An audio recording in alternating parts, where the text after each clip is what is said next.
Horas 5 minutos, vamos com ela. O assunto de Jair Bolsonaro. A denúncia do Ministério Público, 34 nomes denunciados pelo Ministério Público Federal. Esse assunto faz parte do Dois Lados, com a Basília Rodrigues.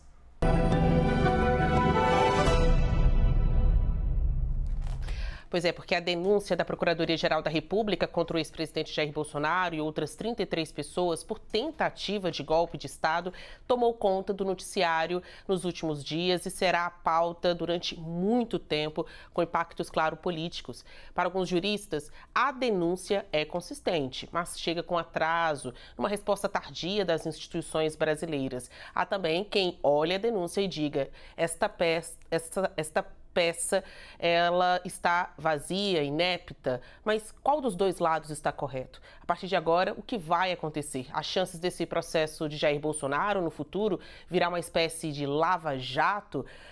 Uma coisa que está todo mundo falando e que em pouco tempo vira um nada? Sobre esse assunto, o CNN Dois Lados de hoje conversa com o ex-secretário nacional de Justiça, o advogado criminalista Augusto Botelho.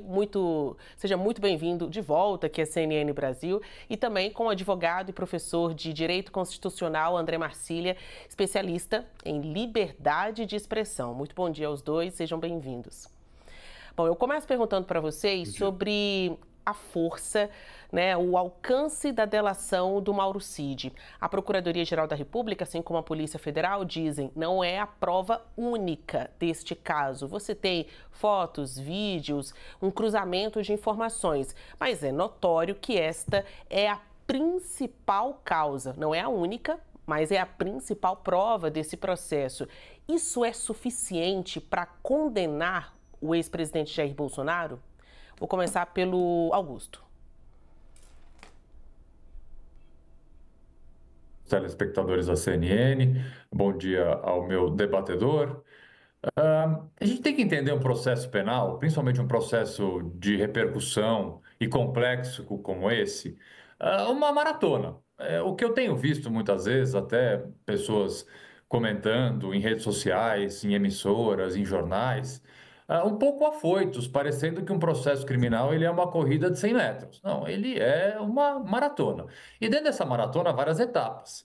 E uma dessas etapas é justamente a análise da prova que foi produzida. E essa análise, ela tem um critério, a gente chama de standard probatório. O standard probatório, por exemplo, para você indiciar alguém, é completamente diferente do standard probatório para oferecer uma denúncia, que é mais diferente ainda do standard probatório necessário para se condenar alguém. A qualidade da prova, a quantidade de prova, ela tem que ir aumentando a depender do nível e da etapa que você está. Agora nós estamos no oferecimento da denúncia, certo? Portanto, o standard probatório, ou seja, o que a gente precisa de prova para oferecer uma denúncia que é diferente lá do momento de se condenar ou absolver alguém. Independentemente do momento que a gente esteja do processo, uma coisa é certa: a delação premiada, qualquer delação premiada que seja, ela é uma das provas, mas ela jamais pode ser usada isoladamente, nem para condenar, nem para absolver. Uma delação premiada, ela sempre tem que ser corroborada com outras provas. Volto à questão do standard probatório. Não importa o momento do processo, uma delação de forma isolada não pode ser usada nem para iniciar, para oferecer uma denúncia, muito menos para condenar. Portanto, é sempre importante que essa delação ela seja acompanhada de outros elementos de prova. Neste caso específico,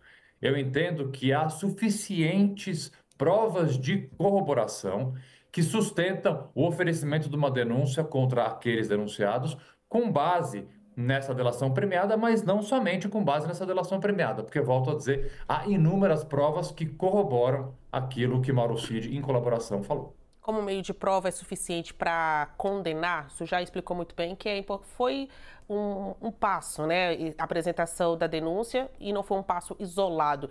Mas pensando na condenação, há de sair, Augusto? Eu vou dar a mesma resposta que eu dei no começo. Essa é uma maratona, não é uma corrida de 100 metros. Eu não tenho como avaliar prova suficiente para condenar ou para absolver, sendo que a instrução processual nem começou. Serão provavelmente centenas de testemunhas ouvidas, provas produzidas pelo Ministério Público, pelas defesas. É impossível qualquer palpite agora não passará apenas de um chute. E a gente não deve fazer chutes num processo tão complexo, tão importante para a democracia brasileira. Marcelo, eu fiz aí o bate-volta de pergunta e resposta com o Augusto para não ter dúvidas, né, do ponto de vista defendido por ele. Agora com você.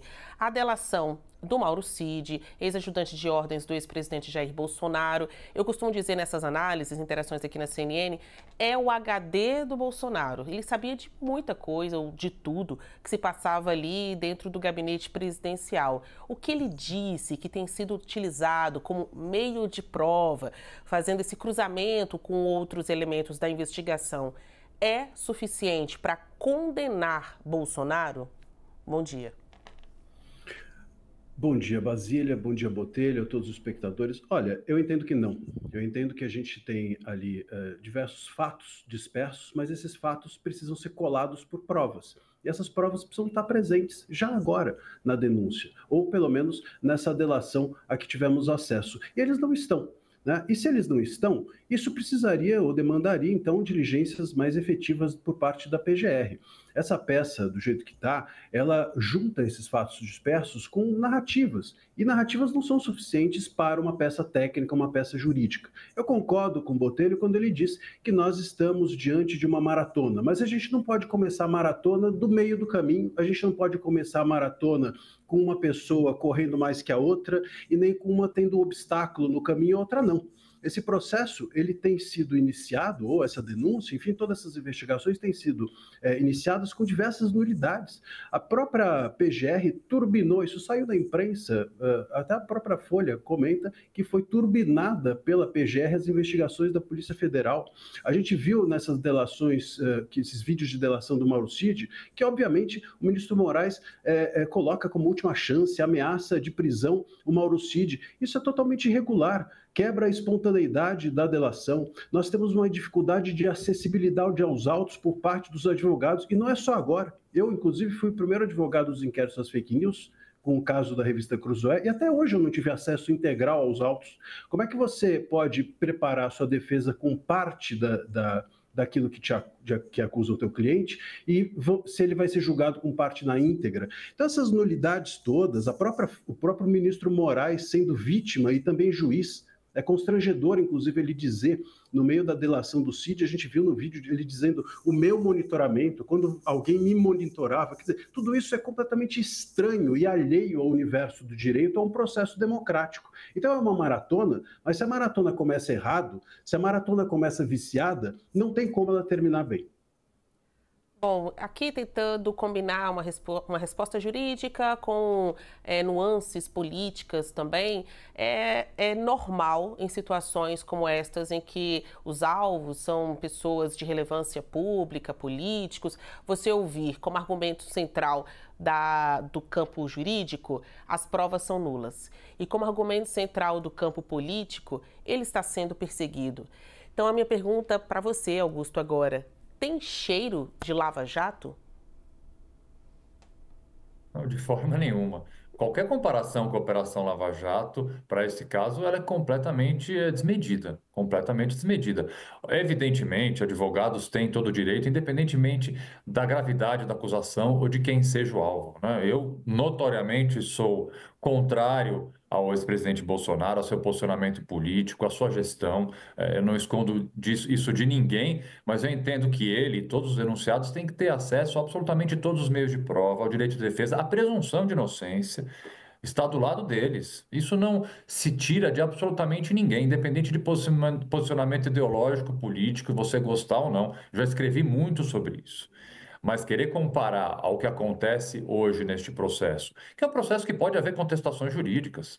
Contestações jurídicas fazem parte do dia a dia da defesa, do desenrolar do processo. Eu, há 25 anos, trabalho com a advocacia criminal, na imensa maioria das vezes defendendo pessoas, e é evidente que nulidades podem ser levantadas e têm que ser levantadas, e têm que ser respondidas em despachos fundamentados. É papel da defesa fazer isso. Agora, qualquer comparação com a Operação Lava Jato, em que se criou um mecanismo, um conluio entre justiça, entre o juiz e o Ministério Público, um conluio para a produção de provas, para práticas de crimes.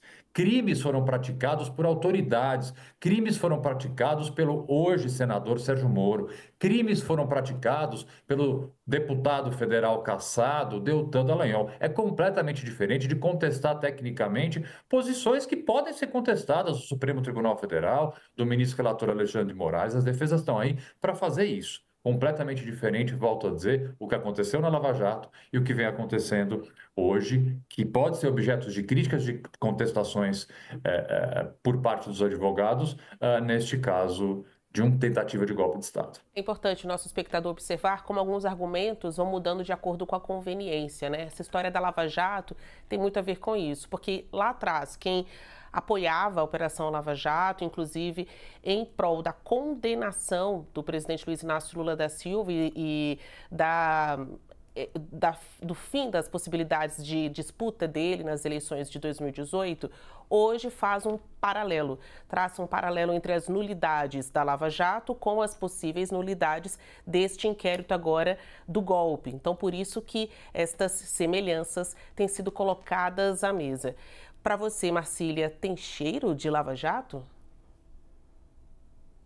Pois é, Basília, bem você disse agora. Agora também é curioso que a advocacia, que tanto criticou a Lava Jato em procedimentos heterodoxos, agora seja completamente amigável ao que tem acontecido. Veja, a gente não está falando de uma nulidade qualquer, a gente está falando de um juiz que, ao mesmo tempo, é vítima. Isso não acontece em processo nenhum, de nenhum país democrático. Não é uma questão interpretativa, é uma questão objetiva, muito objetiva. E então esse é um grande problema. Aliás, essa comparação com a Lava Jato, no sentido de haver um conluio entre juiz, procurador e etc., aqui nem tem essa discussão, porque o juiz, o procurador, o investigador e a polícia, todos eles estão reunidos numa pessoa só. Nem precisa dizer que há conluio, porque todos eles são uma pessoa só, que está resumida no ministro Moraes. Então, isso é muito constrangedor, inclusive, até porque o Botelho falou da possibilidade de que isso seja contestado, e a possibilidade de que isso seja contestado também aqui é muito mais relativizada do que na Lava Jato, porque na Lava Jato a gente estava tratando de possíveis irregularidades da primeira instância e a gente está tratando de irregularidades objetivas na última instância. Como é que se contesta isso? Como é que se vai contestar algo que está sendo decidido pela primeira vez na última instância? Então, isso também vicia a possibilidade da presunção de inocência, porque você tira o direito das partes à irrecorribilidade. É muito grave o que está acontecendo e eu acho muito diferente do que ocorreu nesse sentido da Lava Jato. Mas, com certeza, essas nulidades, acredito que podem, sim, assim como as nulidades da Lava Jato, as nulidades do que ocorre agora, podem um dia ser contestadas. Não acredito que agora, por conta desse fato de que estamos tratando da última instância. Mas, como o tempo é o senhor da razão, pode ser que, quando a roda da fortuna girar, essas nulidades sejam adiante suscitadas e possam ser ouvidas por outros players que estejam envolvidos nesse processo adiante. Pensando em tempo e prazos, tem uma frase muito boa que diz: o tempo da justiça não é o tempo da política. No tempo da política, as eleições já são ano que vem, 2026. E no tempo da justiça, quanto ao andamento deste processo, a defesa de Bolsonaro pediu mais tempo para apresentar suas respostas quanto à denúncia, mas o prazo era de 15 dias e foi mantido pelo ministro relator Alexandre de Moraes. E quando vem, então, a data para o julgamento do recebimento da denúncia? Não está previsto. E o julgamento do mérito da denúncia, das acusações, também não tem uma previsão. Mas os interlocutores da política dizem que entre setembro e novembro, ainda deste ano, eles apostam tanto em uma sessão da turma do STF para receber a denúncia, quanto um pouco mais para frente, mas ainda dentro desse curto período, setembro e novembro, uma sessão para julgar o caso. Olha, se o tempo da política não é o tempo da justiça, quem é que vai chegar antes? Quem vai chegar antes, Botelho? Você acha que tudo vai acontecer este ano ainda? Eu gostaria de ter uma bola de cristal para responder a várias perguntas, inclusive essa.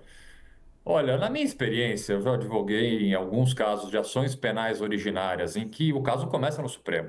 Vamos só lembrar que isso não é uma particularidade deste caso. Toda ação penal originária que começa no Supremo você tem o Supremo como última instância e você tem que recorrer dentro do Supremo. Isso não é uma novidade, não está acontecendo porque é o ex-presidente Bolsonaro. A ação penal 470, o mensalão, é uma ação penal ordinária, começou lá também, etc.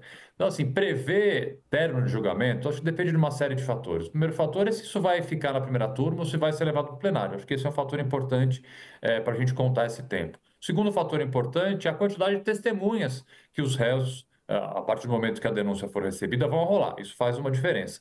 Outra diferença é a quantidade de juízes instrutores, né? Porque essas audiências, para quem não conhece, elas são feitas por juízes que são nomeados pelo ministro relator. Isso também, volto a dizer, não é nesse caso específico. Todos os casos de ação penal originária, por exemplo, o ministro Joaquim Barbosa ali no mensalão tinha vários juízes instrutores que faziam essas audiências. Vai depender de quantos juízes instrutores e qual a velocidade dessas audiências. Então, são tantos fatores que, volto aqui, qualquer exercício de futurologia, ele vai passar por um chute. Eu entendo que do ponto de vista político, aqui vou fazer uma análise mais política do que jurídica, seria interessante esse processo terminar antes do ano de 2026, que é o ano eleitoral. Acho que todos nós queremos isso, né? Acho que é importante que ele termine antes. Agora, se isso vai acontecer ou não, eu volto à minha fala inicial. Não tenho ainda, acho que nunca vou ter, bola de cristal. Marcília, você está com sua bola de cristal aí? Você já adquiriu este utensílio importantíssimo em tempos tão ruidosos, difíceis, né, de acompanhar? Porque toda hora acontece um lance novo na política. Porque agora eu vou mandar a pergunta para você também. Há chances do processo ser submetido à análise, do recebimento da denúncia ainda neste ano e também o julgamento do mérito, depois de todo o processo, todo o rito de ouvir testemunhas, do contraditório, das alegações finais, ainda em 2025? Olha, Basília, eu não tenho bola de cristal, mas eu leio as notícias. E os próprios ministros do STF já se manifestaram, dizendo que eles querem que esse julgamento ocorra ainda esse ano para não tumultuar o ano político. Quer dizer, os próprios ministros com isso assumem que esse julgamento tem um impacto, no mínimo, para não dizer que tem um teor ou um conteúdo político, tem no mínimo um impacto político que eles querem contingenciar, o que não cabe a eles. Aliás, não cabe a ninguém. Como você bem disse, o tempo da justiça não é o tempo da política. E não pode ser, até porque a gente não faz justiça apenas com resultados. A gente faz justiça com o procedimento. O que faz um procedimento ser justo ou democrático não é o resultado, mas é o percurso dele, é a viagem que ele faz até o resultado. E se isso tiver prazo, obviamente, você compromete a possibilidade de apresentar ampla defesa, sobretudo quando você tem 34 denunciados, quando você tem um caso grave como esse, como você tem um ex-presidente da República envolvido como um suposto mandante de tudo isso, um chefe de um golpe de Estado. A gente não está falando de algo qualquer. Então, óbvio que isso mereceria o maior cuidado do mundo, mas parece que isso já tem um prazo declarado. E só um ponto também, Basília, de fato, não é uma novidade nós temos uma ação originária no STF, mas a gente não pode ter ação originária no STF sem previsão legal, né? Não há prerrogativa de fórum para os réus do dia 8, não há prerrogativa de fórum para esses denunciados, e a gente, então, tem aqui um atalho, vamos dizer, para que o STF essa ação seja iniciada no STF. E isso também é outro ponto a se alegar nulidade. Eu quero agradecer a participação dos senhores, só ouvir em 10 segundos aí cada lado, suas despedidas e também suas expectativas. Botelho. Bom, acho que esse é um processo, realmente um processo dos mais importantes dos últimos tempos no Brasil. Eu dei uma entrevista recente para um jornal inglês em que eu disse que todo mundo que se considera democrata tem que repudiar de forma muito veemente o que aconteceu no nosso país. Independentemente de posicionamento político, ideológico, partidário, tudo há um limite, o limite é a lei. Bolsonaro e todos os denunciados ultrapassaram esse limite da lei, tentaram sim um golpe de Estado, vão ser objeto de um processo agora com uma denúncia tecnicamente perfeita, e eu acredito sim na possibilidade concreta de uma condenação. Marcília? Olha, curioso até o Botelho falar que eles tentaram e que a denúncia é perfeita e ter dito no início que é uma maratona, que depende muito do que virá depois. Eu acredito que a gente tem que sim punir tentativas de golpe sempre que elas existirem, mas a gente tem que evitar ao máximo que isso seja politizado, que as punições sejam talvez até mais políticas do que os atos que levaram às punições. Isso é uma defesa do direito, isso é uma defesa das prerrogativas de todos nós advogados e que somos representantes, claro, da lei e da Constituição e dos valores do país. Bom, a gente conversou com o ex-secretário nacional de Justiça, advogado criminalista, nosso ex-colega aqui de CNN Brasil, mas para sempre uma fonte constante aqui, Augusto Botelho, e também com o advogado e professor de Direito Constitucional, especialista em liberdade de expressão, já a figurinha carimbada aqui do nosso CNN Dois Lados, André Marcília. Muito obrigada aos dois.